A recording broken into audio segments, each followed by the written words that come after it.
welcome to Mom's Bookshelf, Nurturing Motherhood Through Literature.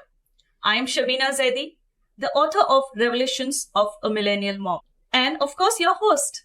On this podcast, Mom's Bookshelf, we invite maternal mental health life coaches, people who are doing exceptional in their careers, and mom authors. And today we have one such guest who is not only a life coach, she's a corporate trainer. She's an author of 2 books, Thinking into Success and Thinking into Desires. She is the founder of Laws of Life Coaching, and she is the only one in the very first awareness coach in the whole of Middle East. She's a vibrant personality, and she's the one who is the founder of Sustainability Art and Handicrafts in UAE. So let's welcome Suryaprabha Easwar. Welcome to our show, Miss Suryaprabha. How are you doing? Thank you, Shabeena, for this wonderful initiative, Mom's Bookshelf. I'm grateful for this podcast, not just because I'm here to speak something, but I think these kinds of podcasts help a lot in bringing forward insights from people who have been there, people who have achieved something, and then it becomes a kind of guidance to those who are aspiring young moms, those who believe that it's not possible for them to be more than just a mom. So I think this is a great initiative, and let me appreciate you. Take a moment to be grateful for this. Indeed. Thank you. Thank you, Suryaprabha. Indeed, it is an initiative for all the moms to come over here and speak about their journeys. What is the difference they are creating in this world? So, Miss Suryaprabha, first of all, I would like to congratulate you for your award-winning books, Thinking into Success and Thinking into Desire.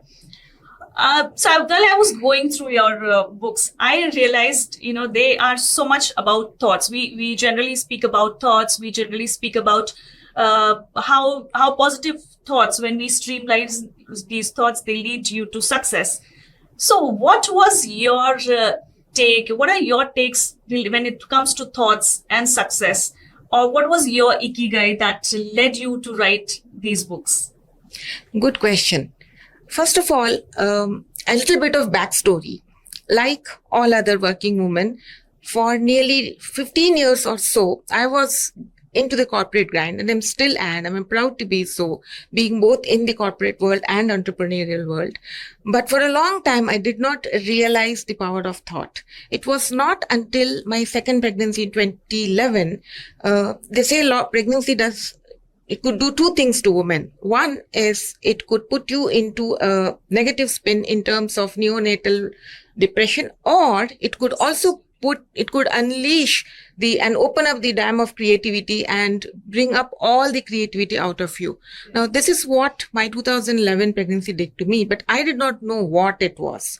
So I was looking for, other than my happy day job days, there was a lot of creativity which was trying to come out. I didn't know how to fill the void. I tried quilting. Started crafting. And then my crafting, went well, which is to do with sustainable crafting techniques, which people started wanting me to teach them. Now, then I launched my first entrepreneurial venture in 2018, which was Divine Arts Handicraft, wherein I teach workshops. In the workshops, I teach women decoupage art technique, wherein they really don't need a lot of time, like many hours of classes. It's a simple crafting technique where you convert anything available at home, simple things, into beautiful art pieces. But I thought I could do more than that. There was this kind of void inside me. It even led to a little bit of not really psychological, but more of a physical illness or ill health. So I thought that I need to find my way or find an outlet, because what happens is the void that is inside of you wants to will eventually affect your health. Yes. That is where it will come out. The spirit, which always wants to expand and express, will first whisper. If you don't listen, it will nudge. If you still don't listen, it's going to blast and come out in the form of health. So luckily, it was not a life-threatening one, but it was definitely a kind of thing which needed attention. So then I thought I need to work with a mentor who would probably need to guide me and probably lead me to fill that void. And I worked with the greatest thinker of the generation, Bob Proctor, He was 86 when I started my coaching, and by 2022, unfortunately, we lost him. But I was successfully able to get coached from him. Mary Morrissey, I have a serial of mentors, and at this point in time, I still have a couple of mentors. And I realized also that you always need to be on a learning curve. It's never enough in terms of learning. So then, when I studied with him, it was he who introduced to me the power of thought. And if you change the way you think, you can change the results in your life. And that led me to research and study with him more. And that is what led me into writing these books. Now, these books are my personal interpretations of my study, and a lot of insights and enlightenment that I got along the way, I converted them into pieces of chapters, which I think going forward, not only just mothers, any aspiring individual, whether it's a college student, teachers, business executives, everybody can apply these. So these primarily fall under two categories. One is the laws of life, understanding that there are not certain things you have to do, but there are things you have to do in a certain way to achieve the desired life you want. And second is awareness. Awareness is everything. Consciousness is everything. So which led me to dig more into the realms of quantum physics and stuff, which I absolutely love, and I'm still studying it.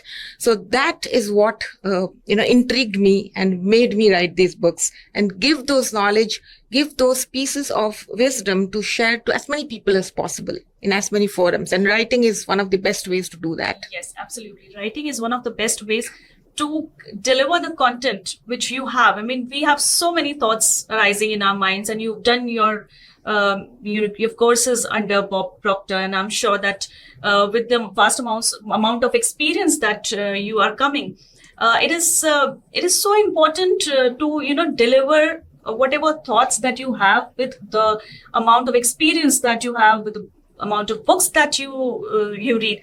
So you are the very first awareness coach in the entire UAE, and I'm sure that during the time when you are training in the corporate, or you go for trainings for students or colleges, and there must have been various success stories. So is there any such success story which you would like to talk to us about?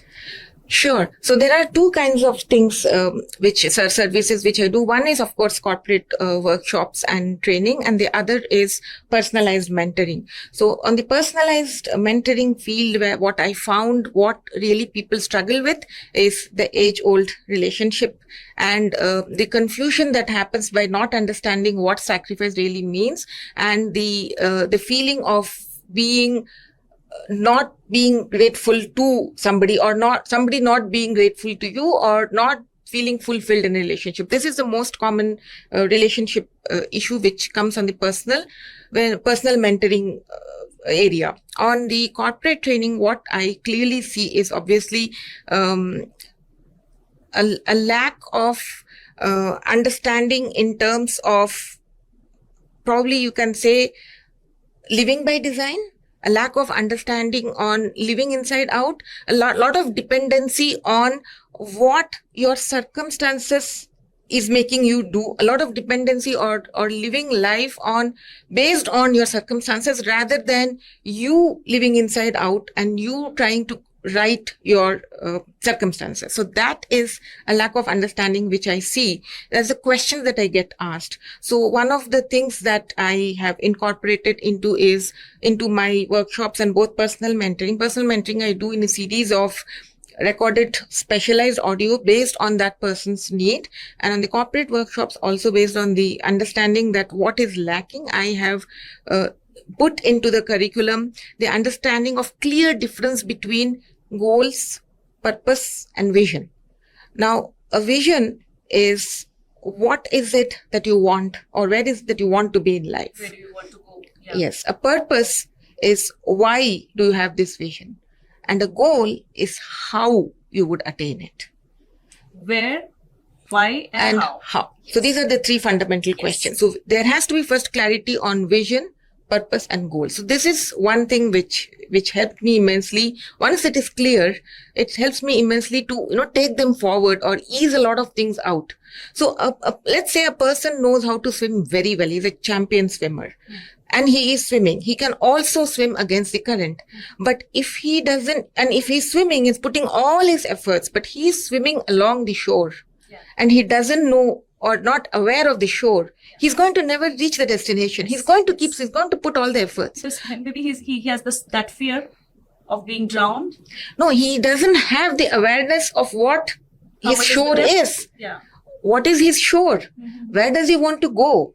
Right? So that clarity should be there. Then channelize the energy that you have towards that shore. So all the energy that you're putting throughout the life, specifically for moms. So if you are putting your energy in bringing up your child, and I also see in the same context, there's a lot of distortion in understanding what sacrifice is. Yeah. Unfortunately, because a lot of these ideas are being put into the children through whatever media is. Sacrifice means giving up something that you love to meet someone else. Well, that is a very wrong concept of sacrifice. There is a law of sacrifice. Yes. Sacrifice really means giving up something of lower order, lower value to achieve something of higher value. Okay, so let this be clear, at least to this podcast, to all moms. It is not important that you give up something valuable for you, which will help you to expand and express your purpose in life. It's not important to give that away or give that up to achieve a smaller goal, which could probably be a logistic issue of dropping your child somewhere. This support system can be built.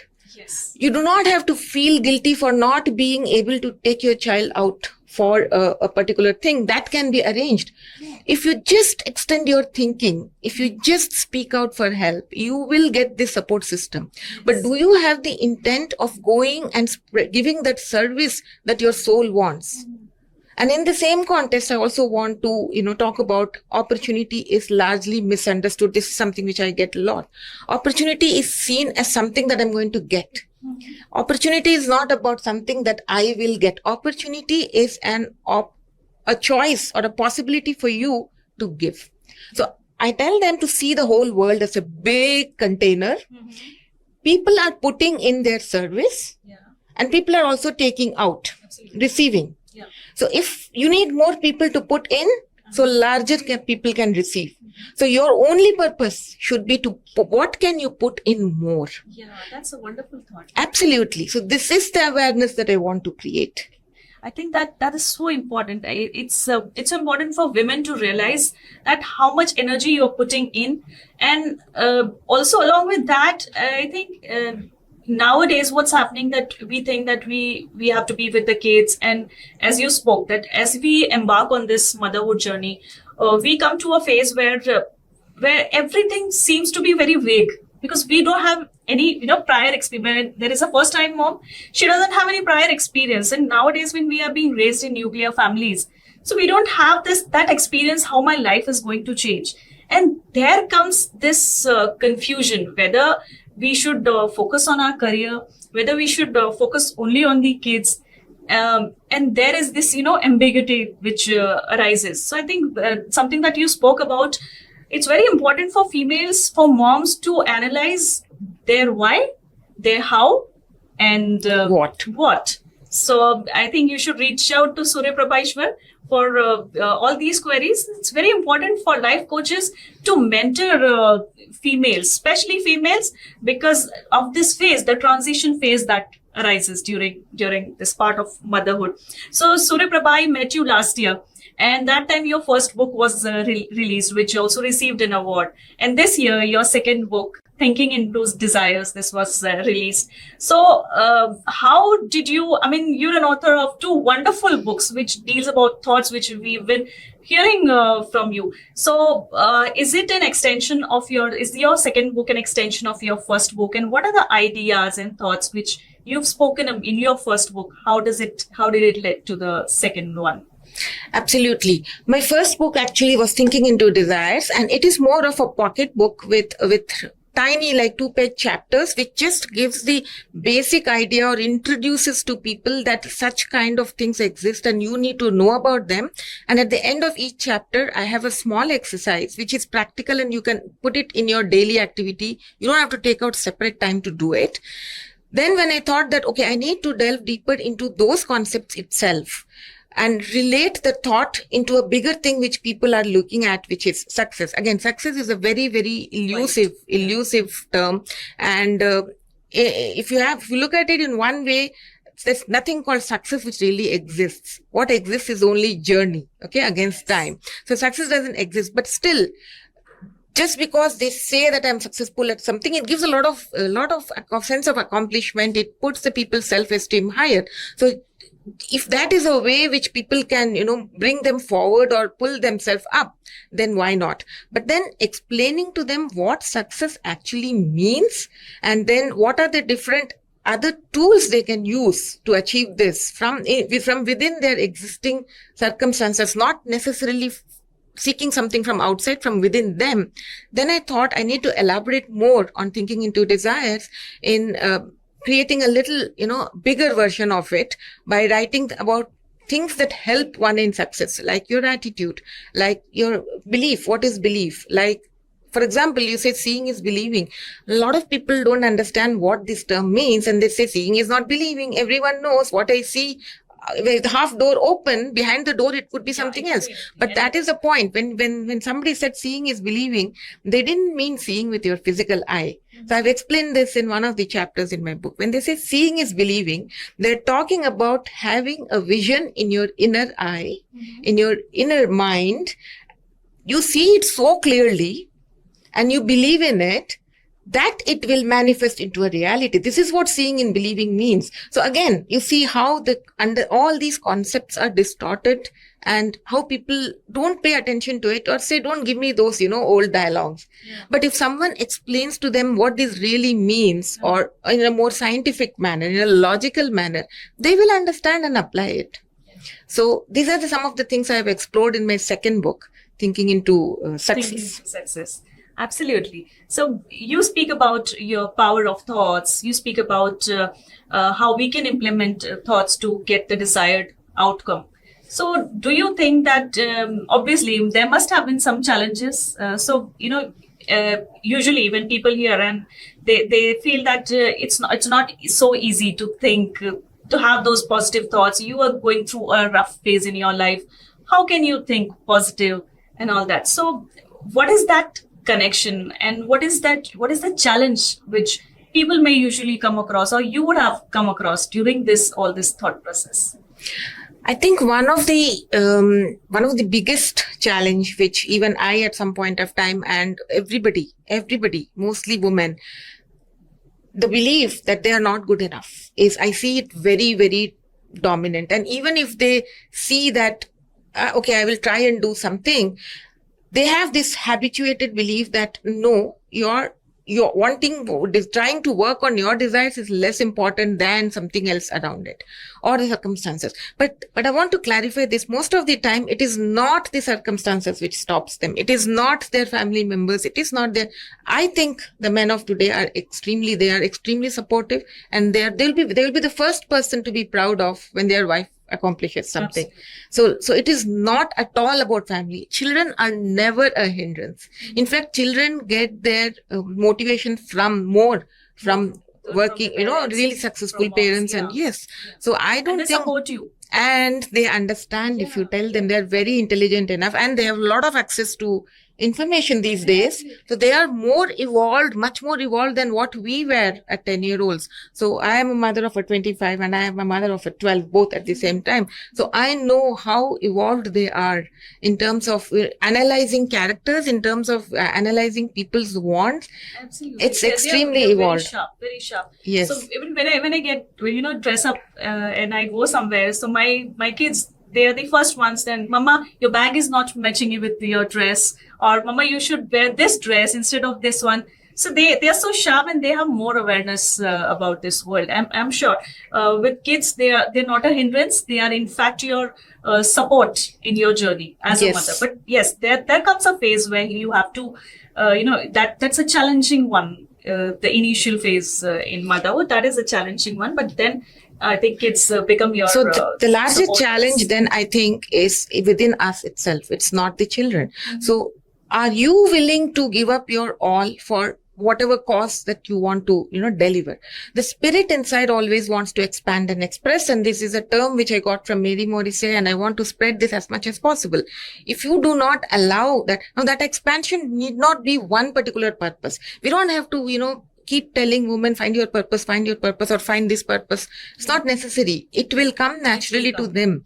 But it could be anything. It could be writing a book. It could be baking cakes. It could be just opening up a nursery. Things which makes you happy. It could be a board membership also. Now, that is always there. All you need to do is to don't be a hindrance to yourself. Get up, go and do it. Be what you want to be. So if you want to see yourself as in one of the workshops, so one of the ladies was telling, I want to be a technological kind of, I want to do the whole technological setup for my school. So I said, what is stopping you? Right? So she is a teacher but she has a bigger area of her talent, which is the technology. So I said, what is stopping you? So you don't wait for someone to give you a position and then do it. You be it. And then the situations or positions will come, because setting intent is very important. So if you set the intent, that is what the universe understands, or that is what the manifest, as I said, the huge container, for it to understand what you want, you send it by setting your intent. Absolutely. That feeling of intent or excitement of to be able to serve is what is going to bring in circumstances and people and even finance for you to launch that whatever first initiative you want to do. So start writing. So I think for us, for people, when we are in our journey towards some particular thing, we are just thinking in one particular direction, and we are not able to gauge what are the possibilities which can arise. So I think people like you who are life coaches and who are mentors, they can provide a platform where people can also look beyond and find out what are the possibilities. So with the power of thoughts, the work that you are doing, and even for women, so what is that one or two message which you would like to give to women who are lost or who are in ambiguous situation regarding their career or regarding that one particular moment which may feel like a eureka moment for them? So what are your thoughts about it? I actually have two messages here. One of them is just get up, go and do it. There is nothing bigger than pushing yourself to do it. Once you keep your one step forward, the universe will conspire to bring everything towards you. If you wanted to start making podcasts, you will keep getting people who help you with that. It is as simple as that. But you need to take that one step forward and don't say that, my so-and-so, my parents or siblings or your spouse or children. No, they are never a hindrance. So all you need to do is to take that one step forward. The second thing, it might sound like it is stereotypical, but it is a very, very strong and important thing. Financial independence is important for women. Financial independence in the sense, I'm not telling you that you don't depend on something. I'm telling find a way to accomplish what you want, then earn that what you want by your own accomplishment. It gives an immense amount of satisfaction. It need not be a big amount, but financial wise investment or investment with what you already have and earning with your own hands and buying what you want is a lot of power. As much as it may sound stereotypical, but it is a fact. It is a fact. Yes. It's very important. So it's important to take action, find out what's important to you, find out your why. And it's very important to be financially independent for women to embark on this journey of self-development. Absolutely. And Suryaprabha, you, along with the work that you're doing, you are a corporate trainer, you're an author, you're a writer, you're a coach. So along with that, you are also you're a serial entrepreneur, and you are handling the business of that's related with sustainability workshops. So would you tell us something more about it? Because even with the understanding that I have, it's very important for women to interact, network with each other. And I think you are providing that kind of a platform. Absolutely. And sometimes if I speak about myself, I'm not into art, But sometimes I feel like, go to a place and unleash whatever is there in my mind. Since I'm a writer, so I am better with my thoughts and writings and all that. But sometimes I feel that just scribble something, doodle something, and do something which I'm not good at. So let's find out, how do I do it? Even if I'm not good at it, I was not so good at drawing or art in my school or my college, but I feel like exploring this new side of me. So you're doing something in that regard as well. So, Absolutely. please tell us more about So it. not just from the perspective of a lot of moms, especially new moms, in order to feed their creative side, they want to do some kind of, even creating a small art piece, it gives a sense of self-esteem and accomplishment, but they don't have time to go for regular classes. Painting, it'll take a few months, a few years. Drawing will take a few years. But what can they create quickly using things at home? That is sustainable craft, and also get a sense of accomplishment, and then later convert it into some kind of, business if they want to. So one such thing is decoupage, which I largely promote. Again, there are not a lot of people who promote this sustainable art, but what I found is this is something which even the COP28 being the government focus, they promote it a lot, and I was recognized by the environmental engineer, so I'm so much intrigued with this. Absolutely. So the Ministry of Youth and Culture supports this a lot, and I was, felicitated by them as well. So this is something which the whole country as a whole, something on sustainability, something they want. Now, ladies do networking, they hang around, sometimes they have hen party or they have other kind of things. What I'm telling is, if you club some kind of creative work along with hanging around, that would not only give them their take home something creative that you have done, time well spent, a little bit of cost they put together and just do the workshop. It'll also, make that whole experience of networking more interesting. Specifically when ladies are meeting up on parties or whatever the occasion, whether it is birthday or, something to do with, even hen parties. I think this is a great way to meet up. It's a new way, and nobody has to. Yeah, and nobody has to feel uncomfortable that I don't know how to paint or draw. Or everybody is welcome. Yeah. We will teach. Yeah. So that is my motto of Divine Arts Handicrafts, and it's also running well. There's a lot of demand. Corporate groups. Yeah, you do workshops Absolutely. For them as well. So that is quite an inspirational conversation that we've just had with Suryaprabha Easwar. And if you want to contact her for such conducting such decoupage workshops, you can contact her. You can also contact her for having corporate trainings, for life coaching, for mentorship, because she is doing a wonderful job at corporate trainings, and we've already heard from her how to streamline our thoughts to get a desired outcome and to get the desired success. And for women, for females, it is so important, because there is a certain time in our life where we go into ambiguity, and sometimes we feel that the external circumstance is the cause, but the cause is lying deep within us, and we need to embark on a new journey. We need to revitalize ourselves. So it's very important to have a hold and a support of a life coach, of a mentor, so that you can just unleash and you can just tell all about your thoughts, whatever is going on in your mind. So you can contact Suryaprabha Easwar, and we are going to give all the details in the description box about Suryaprabha. It was so nice to have a conversation. My pleasure. Thank you.